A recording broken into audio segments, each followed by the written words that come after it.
quarto ano, tudo bem com vocês? Tá tudo ótimo com todos vocês, não é? Então, hoje nós temos uma aula de matemática novamente. Agora nós vamos falar um pouco sobre bimestres, semestres, trimestres, sobre grau, sobre tudo isso, ok? Vamos começar com a nossa página 65.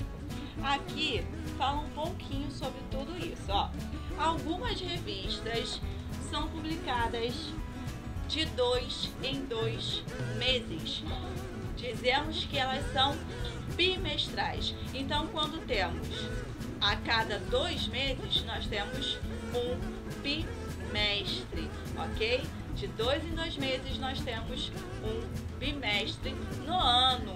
Muitas escolas dividem o ano letivo em trimestres. O que são trimestres? Trimestres são de 3 em 3 meses. Eu tenho 3 meses: janeiro, fevereiro e março. Eu tenho um trimestre.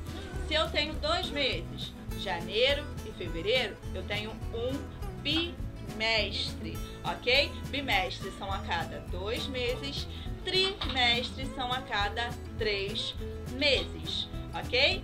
Você já deve ter ouvido falar em semestres. Quantos meses formam um semestre? Para formar um semestre, nós precisamos de 6 meses. Um ano tem 12 meses, não é? Então, nós temos 2 semestres no ano. A cada 6 meses, completamos um semestre. Então, ó, janeiro, fevereiro, março, abril, maio, junho. Julho, agosto, setembro, outubro, novembro e dezembro, mais um semestre. Então, nós temos 2 semestres no ano. Ó. Os anos também podem ser organizados em grupos que recebem nomes de uma década. Quanto tempo será que tem uma década? Uma década tem 10 anos. Então, quando você escutar alguém falar sobre uma década, você sabe que ele está falando de algo que tem 10 anos. Por exemplo, eu tenho esse livro há uma década. Eu tenho esse livro há 10 anos, ok? E também podemos chamar um grupo de século. Quando nós falamos de século, nós estamos falando de quanto tempo, quantos anos? Século, nós estamos falando de 100 anos. Então, um século tem 100 anos. Se eu falar, eu tenho um quadro que é do século passado, eu estou falando que é de cerca de 100 anos atrás esse quadro, não é? Então, uma década igual a 10 anos, um século igual a 100 anos. Nas atividades a seguir, você vai aprender um pouco mais sobre outras medidas de tempo. Na página 66, nós temos aí o número 1. João deixa seus compromissos anotados em papéis sobre a mesa. No entanto, eles acabaram ficando bagunçados. Você vai ajudá-lo a se organizar. Vamos lá? Nós temos aqui os papeizinhos de cada compromisso dele. Temos aqui, ó, dia 7, aniversário do Matheus. Dia 16, aniversário de casamento. Dia 25, almoço com a família. Todos os compromissos dele. Dia 11, médico. Use o quadro a seguir para separar os compromissos de João entre a primeira e a segunda quinzena do mês. Nós sabemos que a primeira quinzena são aqueles primeiros 15 dias e a segunda quinzena são os restantes, os outros 15 dias ou mais que nós temos no mês, ok? Então vamos lá, ó, compromissos na primeira quinzena. Vamos ver alguns compromissos que ele tem para fazer entre o dia 1º e o dia 15. Temos aqui, ó. Tem aqui. No dia 7 é o aniversário do Matheus. É o primeiro compromisso dele. Vamos colocar aqui embaixo, dia 7, aniversário do Matheus. O segundo compromisso dele é o dia do futebol com os amigos, que tá aqui, ó, no dia 10, logo após o dia 7, dia 10. futebol com os amigos. Então você deve colocar aí, futebol com os amigos. Agora, qual é o próximo compromisso dele? Já vimos o do dia 7 e o do dia 10. Temos aí mais alguns dias da primeira quinzena. Vê se você acha aí algum dia. Ó, achei um. Você achou também? Qual dia você achou? O próximo compromisso dele, logo após o dia 10. O próximo compromisso dele é o compromisso do dia 11, que é o dia do médico. Então vocês devem colocar abaixo aqui, compromisso da primeira quinzena, dia 11. Médico. Será que tem mais algum compromisso na primeira quinzena? Será que tem mais algum dia aí que ele deve ter um compromisso antes do dia 15 do mês? Será que tem? Procura aí pra tia. Procurou? Achou? Ah, dia 13, não é? Isso mesmo, a reunião da empresa. Então coloque abaixo do dia 11, médico, na próxima linha, dia 13, reunião da empresa. Agora no próximo quadro, você deve organizar o compromisso da segunda quinzena. Então é logo após o dia 15 do mês, tá? Então vamos lá, vamos ver. Temos aqui dia 16, dia 19, dia 20 e dia 25. Qual será o primeiro compromisso dele? O primeiro compromisso dele da segunda quinzena é o aniversário de casamento. Em que dia que é o aniversário de casamento dele? Ah, no dia 16. Então deve colocar aqui, ó, 16, dia do aniversário de casamento. Agora, qual é o próximo compromisso que ele tem na segunda quinzena? Tem aí no dia 16, temos o dia 19, o dia 20, o dia 25. Qual será o próximo?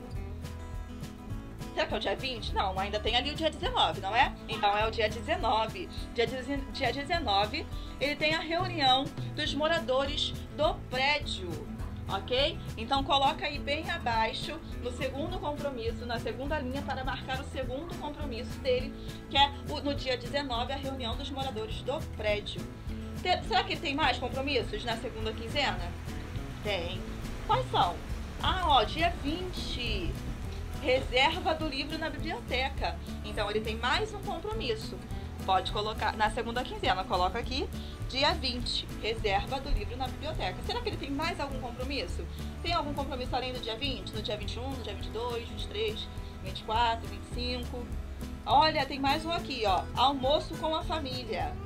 O almoço com a família está no dia 25. Então vamos colocar aí 25, almoço com a família. Número 2. Podemos dividir um ano em bimestre, trimestre e semestre. Descubra quais meses fazem parte do primeiro bimestre do ano. Os 2 primeiros meses do ano, quais são? Temos janeiro e fevereiro, muito bem. Segundo trimestre do ano. Temos trimestre, nós estamos falando de 3 meses. Então, os primeiros 3 meses do ano são janeiro, fevereiro e março. Qual é o segundo trimestre desse mês? Os outros 3 meses, os próximos 3 meses. Se os primeiros são janeiro, fevereiro e março, o segundo trimestre é abril, maio e junho. Muito bem. Agora o segundo semestre do ano. Nós sabemos que o primeiro semestre são os primeiros 6 meses. Qual é o segundo semestre do ano? O primeiro é janeiro, fevereiro, março, abril, maio, junho. 6 meses. Qual é o segundo semestre? Os meses que vêm logo após junho. Temos julho, agosto, muito bem. Setembro, muito bem. Outubro, muito bem. Novembro e dezembro, muito bem. Então, segundo semestre do ano, nós temos agosto, setembro, outubro, novembro e dezembro. Agora vamos para a página 67. Página 67.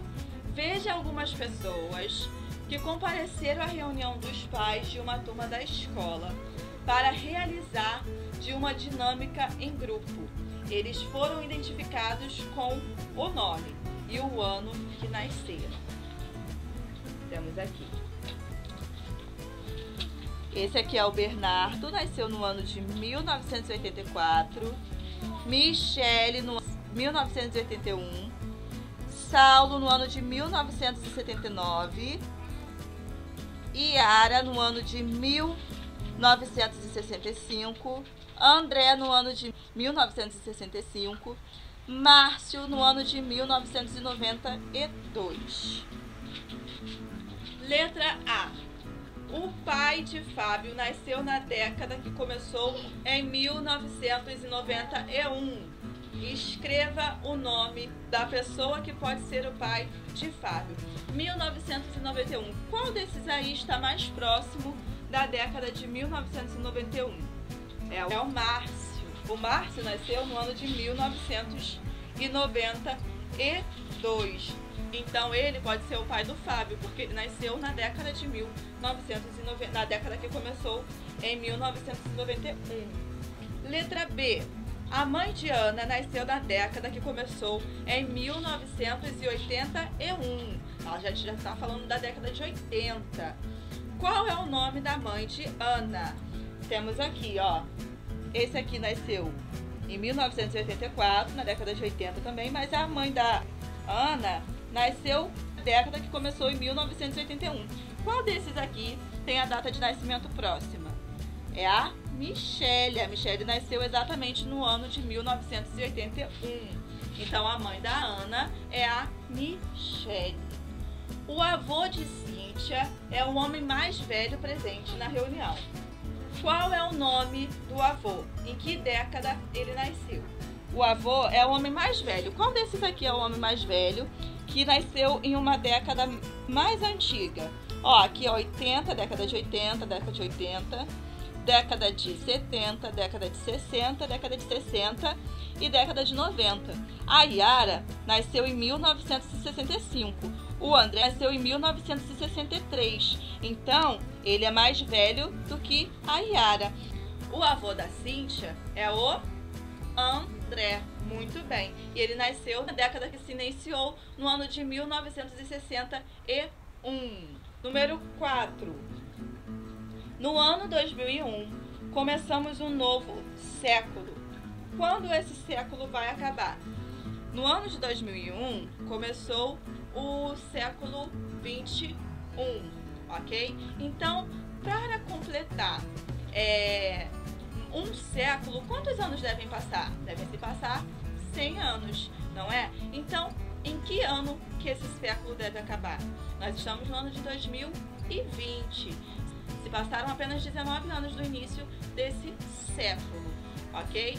Então, quando deve acabar? Daqui a 100 anos, não é? Então, ele deve acabar no ano de 2100, já que começou no ano de 2001. Esse século deve acabar no ano de 2100. Letra B. Você nasceu nesse século ou no século anterior? E os seus pais? Você nasceu depois do ano de 2001? Se sim, você nasceu nesse século. E os seus pais nasceram antes do ano de 2001? Se sim, eles nasceram no século passado. A tia Rose nasceu na década de 90. Então, a tia Rose nasceu no século passado, não nasceu depois do ano de 2001.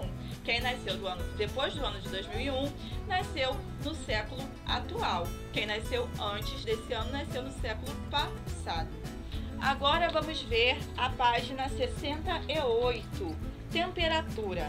A medida de uma temperatura é importante no dia a dia. Temos aqui um jornalista falando, ó. Preparem os casacos, está prevista uma queda de temperatura para os próximos dias. Quando há uma queda de temperatura, é porque vai ficar mais frio. Quando aumenta a temperatura, é porque está mais quente. Quando nós temos cerca de 15 graus, será que está frio ou está quente? Está mais ou menos, está mais para frio do que para quente. Agora, quando temos 40 graus no Rio de Janeiro, quando temos 40 graus, está muito quente. A meteorologia é o estudo que permite fazer previsões e variações de temperatura, tá? Com a meteorologia, nós podemos saber se vai fazer frio, se vai fazer calor, e assim a gente pode se vestir corretamente ou com um casaco para o frio, com roupas quentes para o frio ou com roupas mais leves, mais frescas para o calor. No Brasil, usamos o grau Celsius como unidade de medida de temperatura. Então, sempre que você vê esse C aqui em algum lugar, está medindo a temperatura de algo. O instrumento usado para medir a temperatura é o termômetro, que pode ser de diversos tipos. Com ele, medimos a temperatura de uma pessoa, de um animal, de um líquido ou do ambiente. Nós temos aqui, ó, vários tipos de termômetros, ok? A temperatura do ambiente muda ao longo do dia. É mais perceptível ao longo do ano. Em geral, a mais baixa no inverno e a mais alta no verão. Então, normalmente, um dia ele vai variando de temperatura. Na parte da manhã, como está mais fresco, ele está em uma temperatura mais baixa. Conforme o dia vai passando, essa temperatura vai aumentando por conta do calor, por conta do tempo. Então, ela vai aumentando até chegar no seu ponto máximo. E normalmente, quando vai chegando à noite, ele vai diminuindo novamente. Nós sabemos que as temperaturas mais baixas são no inverno, porque o inverno normalmente é mais frio. E no verão nós temos a temperatura mais alta, aquelas temperaturas de 40 graus aqui no Rio de Janeiro. Então elas são uma temperatura bem mais alta. A temperatura alta, ela mostra o calor, ela aponta o calor. E a temperatura baixa aponta o frio. Agora na página 69. Você sabia? Aquecimento global. O clima no mundo sempre sofreu mudanças, mas ultimamente tem preocupado os cientistas que pesquisam o assunto. Uma vez que ela tem sido provocada, principalmente pela ação humana, o aquecimento global é o processo de aumento de temperatura média dos oceanos e do ar, causando o derretimento de geleiras e aumento no nível do mar. Então, o que provocou esse aumento no aquecimento e que está trazendo esse aquecimento global são as ações humanas, a poluição do meio ambiente. Essa poluição acaba causando um aquecimento global, um aquecimento no mundo inteiro e fazendo assim aquelas geleiras daqueles lugares mais frios que tem no mundo derreter. E conforme elas vão derretendo, vai aumentando o nível do mar. O mar, ele tem um nível. Conforme vai chegando mais água, ele vai aumentando esse nível, e o que pode causar até algumas tragédias. Então é muito bom a gente cuidar do meio ambiente para não causar tanta poluição assim e não contribuir para o aquecimento global, ok? Agora vamos responder o número 1. Observe as cenas a seguir e relacione-as com as prováveis temperaturas. Nós temos aqui duas mulheres bem agasalhadas. Elas estão com casaco, cachecol, estão bem agasalhadas. Será que elas vestidas desse jeito indica que a temperatura está de 5 graus, uma temperatura baixa? Está de 24 graus, uma temperatura média? Ou está em 39 graus, uma temperatura alta? Como elas estão bem agasalhadas, estão numa temperatura baixa, não é? Então, qual é a temperatura mais baixa? 5, 24 ou 39 graus? A temperatura mais baixa é a temperatura de 5 graus. Muito bem, então ligue essas duas mulheres de casaco vestidas com roupas quentes ao 5 graus. Agora nós temos aqui uma moça na praia com roupas bem leves, um chapéu para se proteger do sol. Com certeza ela está usando protetor solar, não é? Então, será que ela está numa temperatura média de 24 graus? Ou será que ela está numa temperatura alta de 39 graus? Ela está na praia para se refrescar, né? Normalmente quando a gente vai à praia, quando está muito quente e a gente quer se refrescar um pouquinho, se divertir um pouquinho na praia. Então, vamos ligar ela à temperatura mais alta, que é a temperatura de 39 graus. Agora aqui já temos um rapaz que está com roupas quentes, está com calça, mas ele está sem o casaco, então ele não está sentindo nem muito frio, nem muito calor. Ele está numa temperatura média. E qual é a temperatura média? A temperatura de 24 graus, ok? Então pode ligar o rapaz a temperatura de 24 graus. Agora vamos fazer a página 70 do seu livro de matemática. No mapa a seguir, estão indicadas as temperaturas máximas de 5 capitais do Brasil em um certo dia. Nós temos aí a capital de Boa Vista, com 31 graus. Então, está uma temperatura quente. Nós temos aí também Teresina, com 34 graus. Está uma temperatura um pouco mais quente do que Boa Vista. Temos também Palmas. Palmas está com 30 graus. Está numa temperatura média, um pouquinho quente, não tão quente. Temos Vitória com 27 graus. Está uma temperatura mais baixa do que Palmas, com 30 graus. Então está mais ameno, está mais fresquinho em Vitória. Já em Curitiba, nós temos 20 graus, é uma temperatura mais baixa. É a temperatura mais baixa que nós temos aí, 20 graus.